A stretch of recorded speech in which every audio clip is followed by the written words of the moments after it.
Oi pessoal, professor Dames falando, e nessa aula nós vamos estudar interferência em ondas em uma corda, tá bom? É a continuação das nossas aulas sobre ondas, e qualquer dúvida aí é bom dar uma relembrada nas aulas anteriores, tá bom? Então vamos lá. Então, uma das características principais de uma onda é que ela tem um processo de interferências. Você já estudou em óptica algumas qualidades de ondas, como a reflexão, por exemplo, e a difração. No caso de interferência, ela é uma qualidade bem especial e bem utilizada em diversos meios tecnológicos. Então, observe bem aqui a figura. Nós temos aqui uma pessoa que ela emite um pulso de onda e ela vai se deslocar aqui para a direita. E essa outra pessoa joga também outro pulso de onda, que ele vai no sentido da esquerda. O que vai acontecer quando essas duas cristas de onda se encontrarem? Então, observe aqui na figura B o que acontece. Ela vai se tornar uma nova crista. Só que essa crista dessa onda tem uma característica também bem interessante. Observe a amplitude dessa primeira onda e a amplitude dessa segunda onda. Quando elas se cruzam, há um aumento aqui da amplitude, ó. Sim, mas depois deles se encontrarem, o que vai acontecer? Bem, depois que eles se encontrarem, as ondas vão passar pela outra e voltam ao seu estado normal, ó, como se nada tivesse acontecido.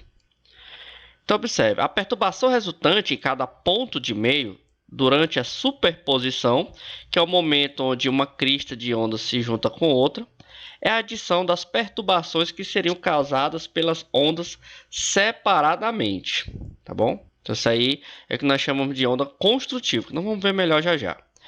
Nós vamos começar nessa aula falando apenas de ondas de uma dimensão, que no caso desse exemplo é a corda, mas na próxima aula nós vamos falar de outros tipos de interferência e de superposição. Então basicamente é o seguinte, pessoal, olha só, nós temos essa crista aqui de onda. Aí vai chegar essa outra crista de onda. E no momento, ó, o que acontece? Há um aumento aqui dessa crista, dessa amplitude desse pulso de onda. Depois eles passam como se nada tivesse acontecido. Observe aqui que tem uma crista menor e outra maior. Então a interferência é um fenômeno resultante da superposição de duas ou mais ondas. Aqui a gente coloca em ondas numa corda para simplificar o entendimento, mas nós vamos ver que interferência pode acontecer de vários tipos de ondas, inclusive ondas eletromagnéticas também.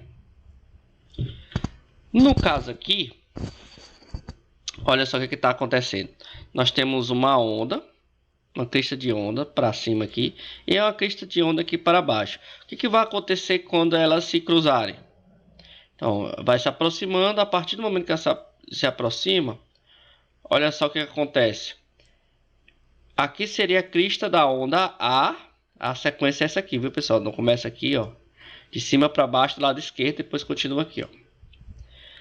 Aí há uma diminuição dessa crista, que nada mais é que a subtração da amplitude da maior onda com a amplitude da menor onda.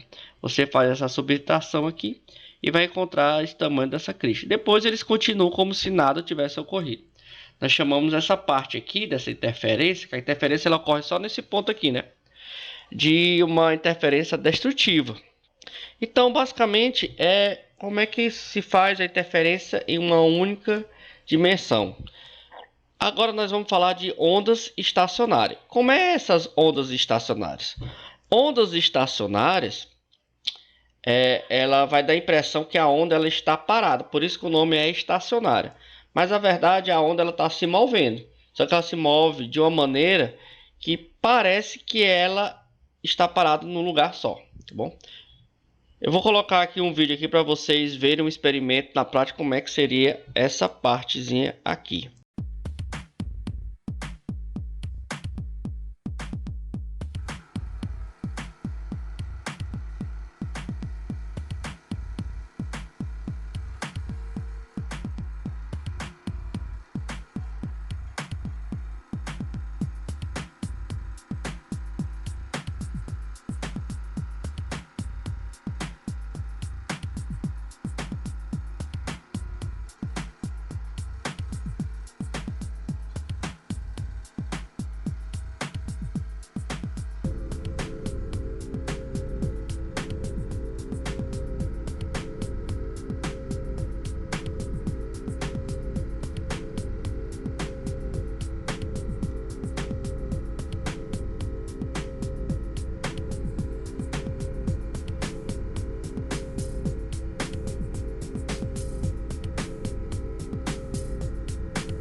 Então, pessoal, para gerar ondas estacionárias, é necessário ter uma fonte que vai emitir vários pulsos.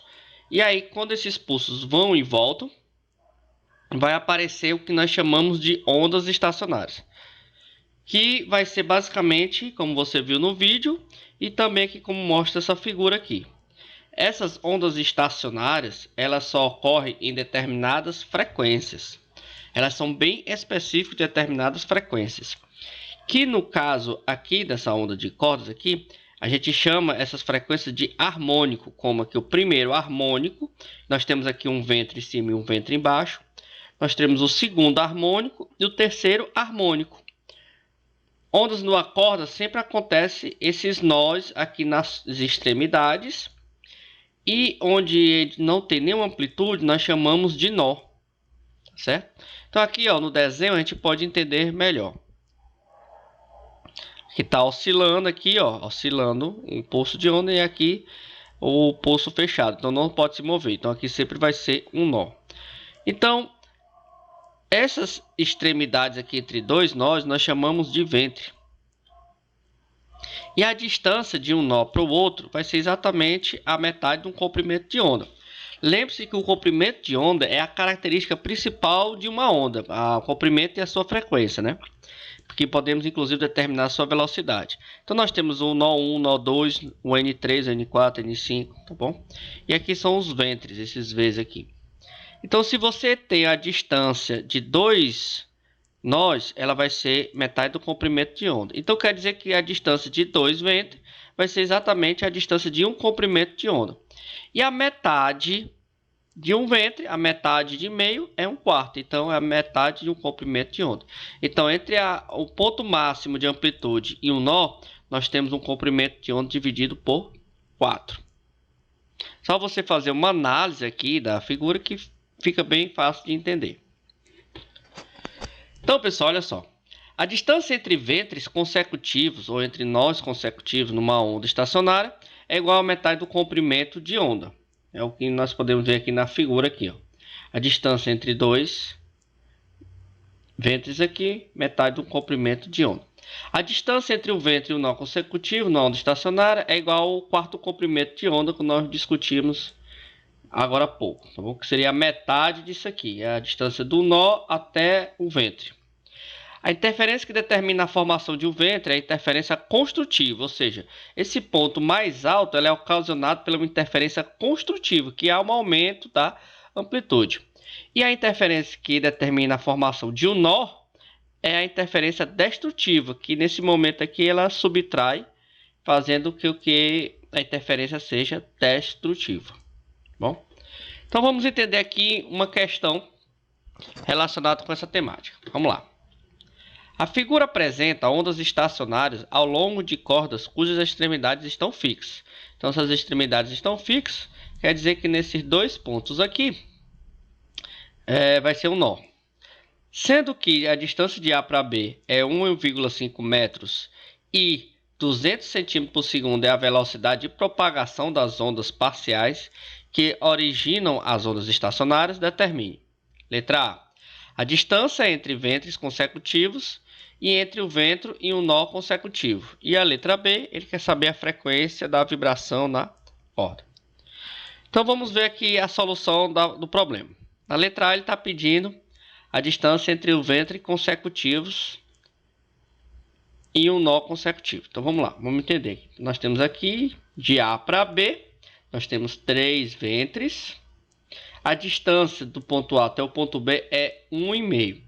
Nós sabemos que cada ventre desse aqui corresponde a um lâmina sobre 2. Então aqui nós temos quanto ventre? 3, né? 1, 2, 3. Então 3 vezes lambda sobre 2 vai ser igual ao comprimento da corda.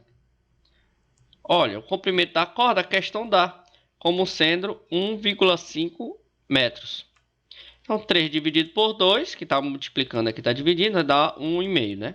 1,5 com 1,5 vai dar 1. Então, o comprimento de onda dessa corda aqui, dessa onda estacionária, será de 1 metro. A distância entre ventres consecutivos, ó, a distância entre ventres consecutivos é lambda sobre 2. Como nós já sabemos que o lambda corresponde ao metro, ou seja, o comprimento de onda é igual ao metro, então a metade disso é meio metro. E a distância entre o ventre e o nó, nós já vimos que é lambda sobre 4. Nós temos 1 sobre 4. 1 dividido por 4 é 0,25 metros. Vamos agora para a letra B. A frequência de vibração da corda. Então, nós temos que utilizar a equação da velocidade da onda. A velocidade da onda é dada pelo comprimento de onda vezes a frequência. Então, nós temos a frequência, que ele quer saber a frequência. Então, esse lambda vai passar dividindo. A velocidade é de 200 centímetros por segundo. E o comprimento de onda é 1 metro. Mas como aqui está em centímetro, nós vamos transformar esse 1 metro em centímetro. Então, dos centímetro com centímetro cancela, vai sobrar apenas segundo, né? O inverso do segundo, que é a mesma coisa de hertz. 200 por 100 igual a 2 hertz. Tá bom, pessoal? Por hoje é só. É apenas uma introdução sobre interferências em cordas. A gente viu que é uma coisa muito simples. Se você entender a questão dos ventres e a questão aqui dos nós em ondas estacionárias, fica bem fácil de entender aqui as questões, tá bom? Mas é importante deixar bem claro isso para a gente poder passar adiante, principalmente para quando nós tivermos que estudar a questão de ondas sonoras. Então, qualquer dúvida, deixe lá nos comentários e não esqueça de colocar na atividade como entregue depois que você enviar as questões, tá bom? Essas questões podem ser enviadas por foto ou digitalizado, tanto faz. Mas é importante você cumprir o prazo para que seja contabilizado sua nota direitinho no controle acadêmico. Um abraço e até mais.